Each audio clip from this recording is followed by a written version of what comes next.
ओम शांति। आज है 8 मई 2020 की साकार मुरली। पहले सुनते हैं मुरली की मुख्य पॉइंट्स। आज बाबा ने सावधानी देते हुए कहा कि यह समय खोने का नहीं है, भविष्य के लिए बहुत भारी कमाई करने का समय है। ऐसी कमाई कराने के लिए स्वयं बाप आया हुआ है। पहले पहले तो अपने को देही समझना है। देह अभिमान में आने से ही संस्कार आसुरी बन जाते हैं। बुद्धि में रहे हम पहले आत्मा हैं, पीछे शरीर हैं। फिर कहा ज्ञान सागर बाप के पास जो अविनाशी ज्ञान रत्नों का खजाना है, इसे सुनकर तुम देवता बनते हो। तो कितना नशा रहना चाहिए कि हमको भगवान पढ़ाते हैं। मनुष्य दुबन में फंसे पड़े हैं। बाप आते हैं उन्हें गंध से निकालने, लेकिन कईयों को निकालना ही मुश्किल हो जाता है, क्योंकि हाथ छुड़ाए फिर गिर पड़ते हैं। जो बच्चे बाप के डायरेक्शन के विरुद्ध कार्य करते हैं, वह औरों को ज्ञान देते देते स्वयं ही माया का थप्पड़ खा लेते हैं। आगे कहा अभी तुम्हें सारी छीछी दुनिया से वैराग्य है। पहला भक्ति का वैराग्य, फिर पुरानी दुनिया का वैराग्य, और तीसरा है पुराने शरीर से भी वैराग्य। बाप ने कहा इन आँखों से तुम जो कुछ देखते हो वह नहीं रहेगा। ज्ञान है तो बहुत सहज, परंतु कोटों में कोई मुश्किल ही समझते हैं। तो तुमको कभी दिल शिकस्त नहीं होना चाहिए। प्रजा तो बन रही है ना।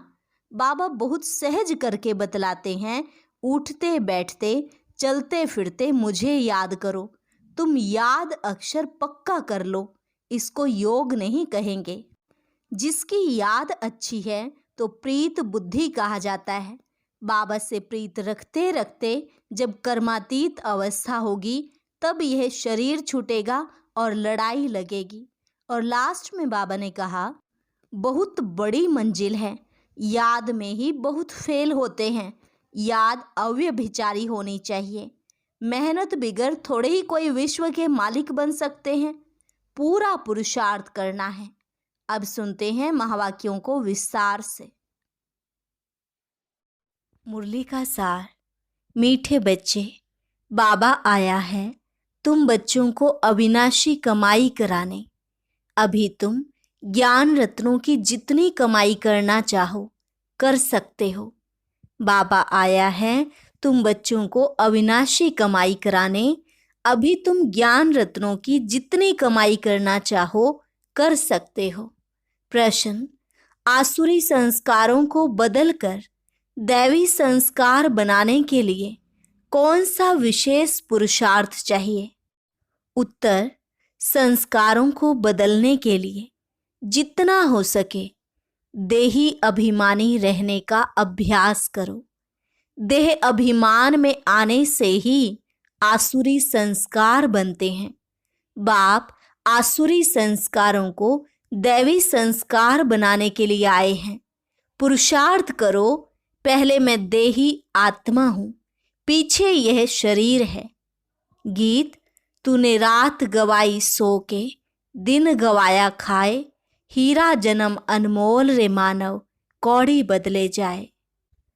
ओम शांति। यह गीत तो बच्चों ने बहुत बार सुने हैं।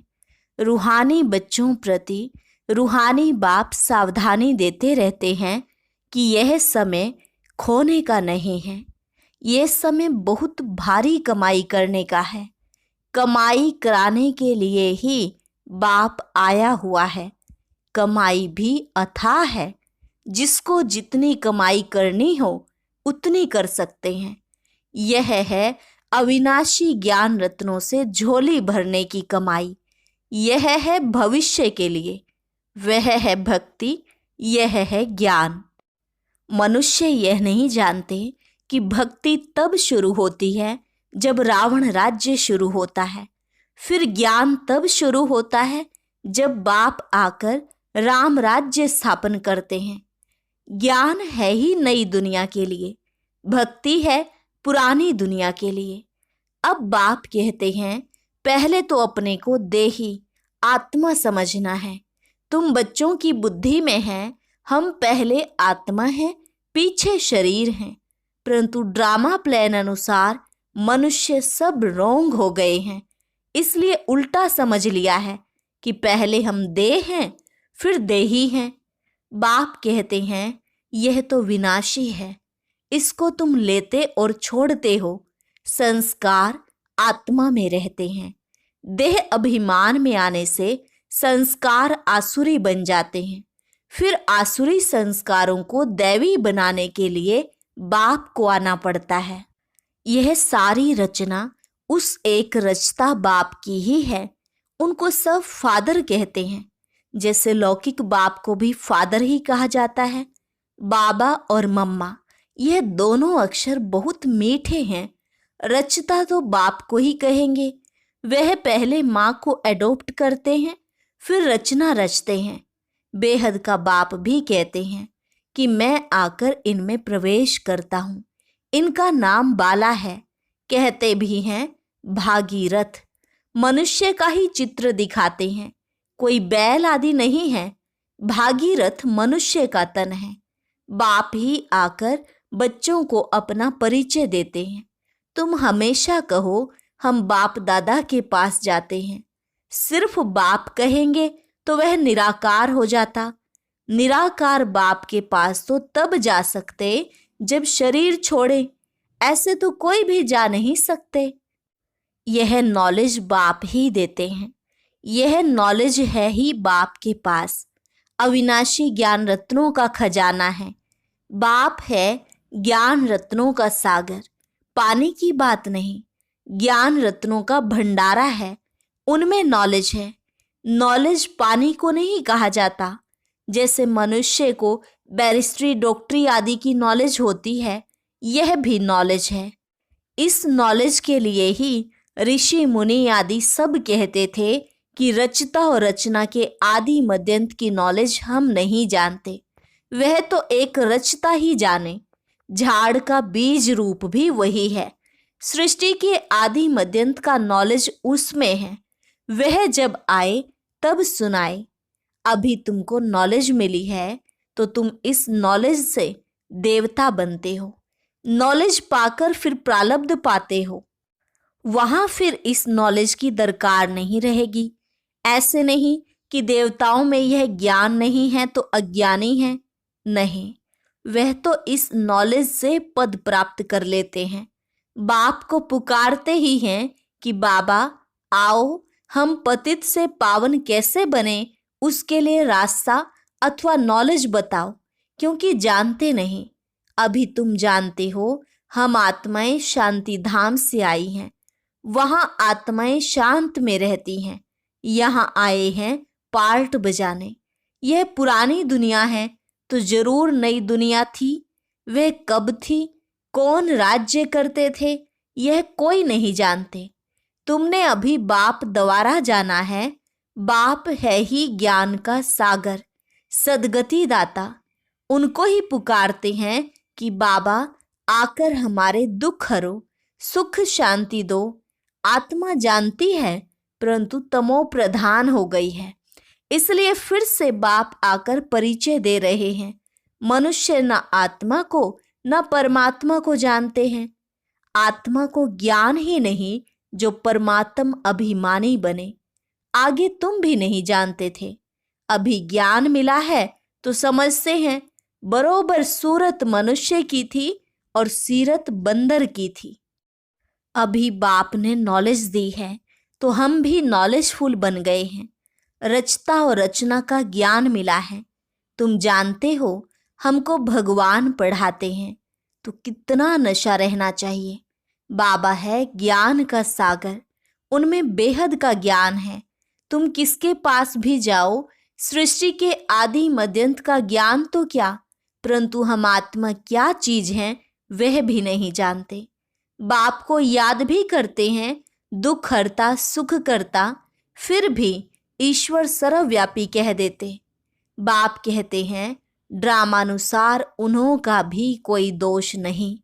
माया बिल्कुल ही तुच्छ बुद्धि बना देती है। कीड़ों को फिर गंध में ही सुख भासता है। बाप आते हैं गंध से निकालने।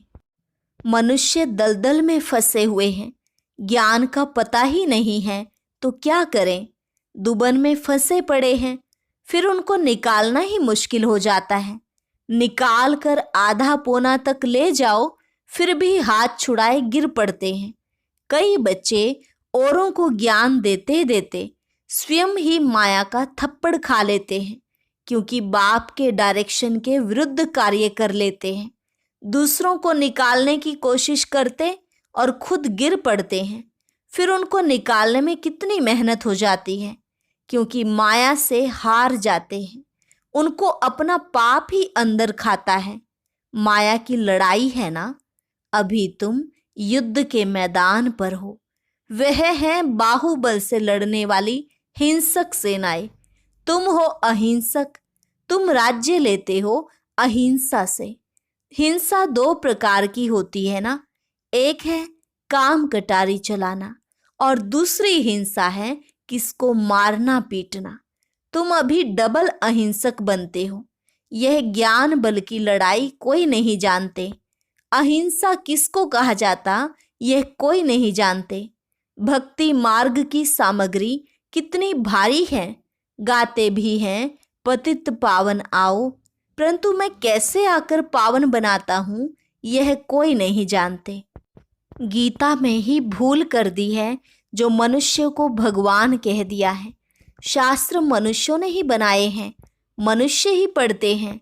देवताओं को तो शास्त्र पढ़ने की दरकार नहीं, वहाँ कोई शास्त्र नहीं होते हैं।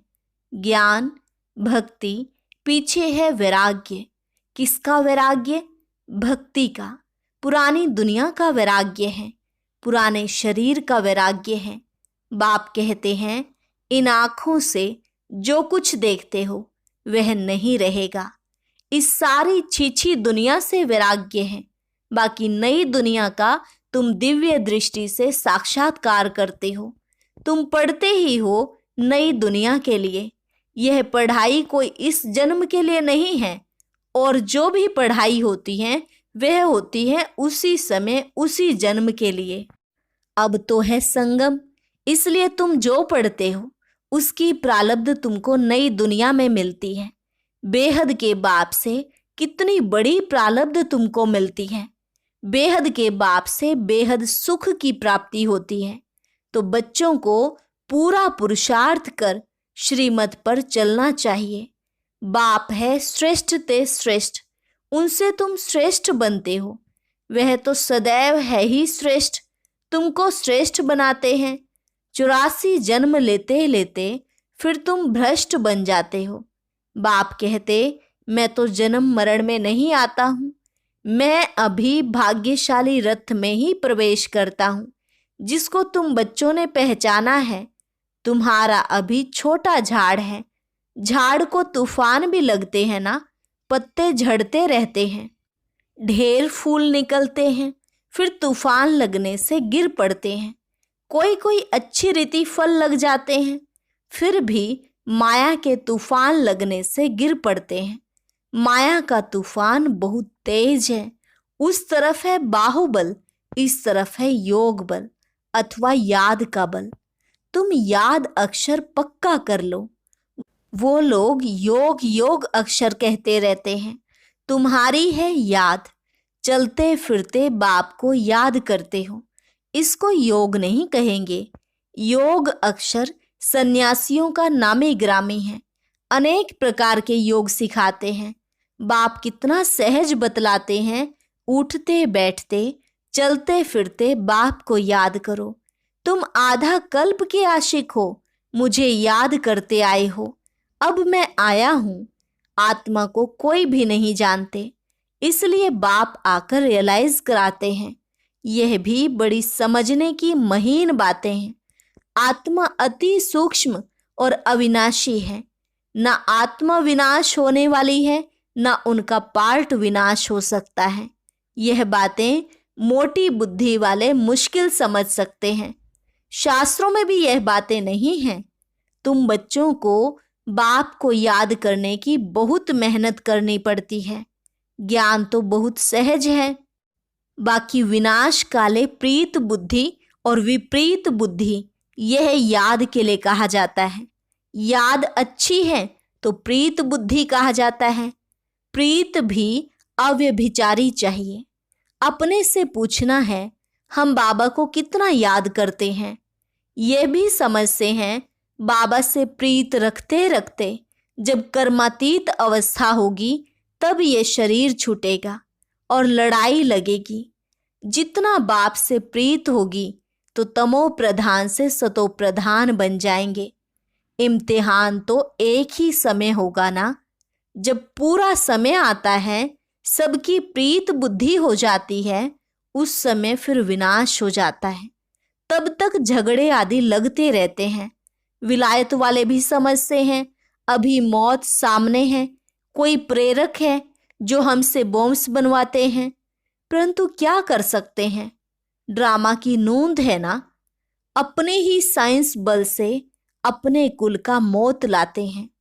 बच्चे कहते हैं पावन दुनिया में ले जाओ, तो शरीरों को थोड़े ही ले जाएंगे। बाप कालों का काल है ना, यह बातें कोई नहीं जानते। गाया हुआ है मिरुवा मौत मलु का शिकार। वह कहते विनाश बंद हो जाए, शांति हो जाए। अरे विनाश बिगर सुख शांति कैसे स्थापन होगी। इसलिए चक्र पर जरूर समझाओ। अभी स्वर्ग के गेट खुल रहे हैं। बाबा ने कहा है इस पर भी एक पुस्तक छपाओ, गेटवे टू शांति धाम सुख धाम। इनका अर्थ भी नहीं समझेंगे। है बहुत सहज, परंतु कोटों में कोई मुश्किल समझते हैं। तुमको प्रदर्शनी आदि में कभी दिल शिकस्त नहीं होना चाहिए। प्रजा तो बनती है ना, मंजिल बड़ी है, मेहनत लगती है। मेहनत है याद की, उसमें बहुत फेल होते हैं। याद भी अव्यभिचारी चाहिए। माया घड़ी घड़ी भुला देती है। मेहनत बिगर थोड़े ही कोई विश्व के मालिक बन सकते हैं। पूरा पुरुषार्थ करना चाहिए। हम सुख धाम के मालिक थे, अनेक बार चक्र लगाया है, अब बाप को याद करना है। माया बहुत विघ्न डालती है। बाबा के पास सर्विस के भी समाचार आते हैं। आज विद्वत मंडली को समझाया, आज यह किया। ड्रामानुसार माताओं का नाम बाला होना है। तुम बच्चों को यह ख्याल रखना है, माताओं को आगे करना है। यह है चैतन्य दिलवाला मंदिर। तुम चैतन्य में बन जाएंगे, फिर तुम राज्य करते रहेंगे। भक्ति मार्ग के मंदिर आदि रहेंगे नहीं। अच्छा, मीठे मीठे सिकिलते बच्चों प्रति मात पिता बाप दादा का याद प्यार और गुड मॉर्निंग। रूहानी बाप की रूहानी बच्चों को नमस्ते। रूहानी बच्चों की रूहानी बाप दादा को नमस्ते नमस्ते, गुड मॉर्निंग। धारणा के लिए मुख्य सार। पहली पॉइंट, एक बाप से अव्यभिचारी प्रीत रखते रखते कर्मातीत अवस्था को पाना है। इस पुरानी देह और पुरानी दुनिया से बेहद का वैराग्य हो। दूसरी पॉइंट, कोई भी कर्तव्य बाप के डायरेक्शन के विरुद्ध नहीं करना है। युद्ध के मैदान में कभी भी हार नहीं खानी है। डबल अहिंसक बनना है। वरदान, अपनी रूहानी लाइट्स द्वारा वायुमंडल को परिवर्तन करने की सेवा करने वाले सहज सफलता मूर्त भव। अपनी रूहानी लाइट्स द्वारा वायुमंडल को परिवर्तन करने की सेवा करने वाले सहज सफलता मूर्त भव। जैसे साकार सृष्टि में जिस रंग की लाइट जलाते हो वही वातावरण हो जाता है। अगर हरी लाइट होती है तो चारों ओर वही प्रकाश छा जाता है। लाल लाइट जलाते हो तो याद का वायुमंडल बन जाता है। जब स्थूल लाइट वायुमंडल को परिवर्तन कर देती है तो आप लाइट हाउस भी पवित्रता की लाइट व सुख की लाइट से वायुमंडल परिवर्तन करने की सेवा करो तो सफलता मूर्त बन जाएंगे। स्थूल लाइट आंखों से देखते हैं, रूहानी लाइट अनुभव से जानेंगे। स्लोगन: व्यर्थ बातों में समय और संकल्प गंवाना यह भी अपवित्रता है। व्यर्थ बातों में समय और संकल्प गंवाना यह भी अपवित्रता है। अच्छा, ओम शांति। अभी 3 मिनट हम कमेंट्री के द्वारा शक्तिशाली योग करेंगे।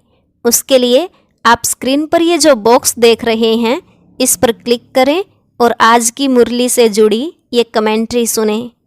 ओम शांति।